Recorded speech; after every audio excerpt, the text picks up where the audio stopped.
Welcome to our Mendeley how-to series. In this episode, we are going to download Mendeley for PC and get it ready to take citations. So first, we're going to go to the Mendeley website, which is www.mendeley.com.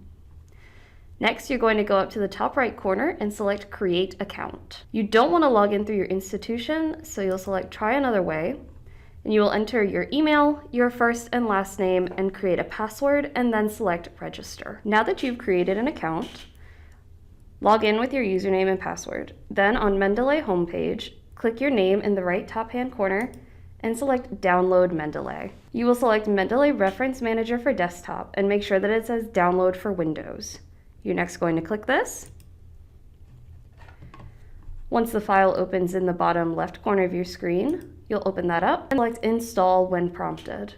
Once it says that it has been completed, you will select Finish, and then you will open the Mendeley icon at the bottom of your screen. You will log in again with your email and password. Now that you have logged into your reference manager, we're going to learn how to open Mendeley Cite. First, make sure that Microsoft Word is closed before beginning this. You're then on the home page of your reference manager going to select Download Mendeley Cite. Now this is a Microsoft extension, so it will open to the Microsoft Store. You will select Get It Now, it is free.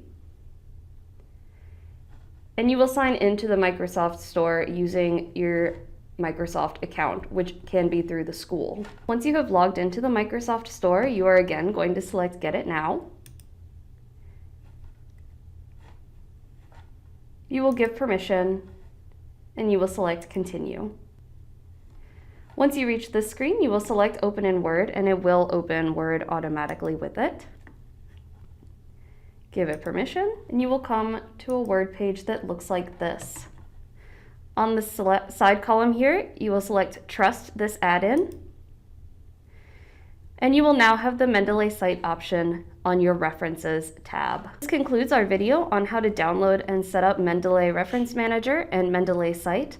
If you have further questions, please check the other videos in this tutorial series.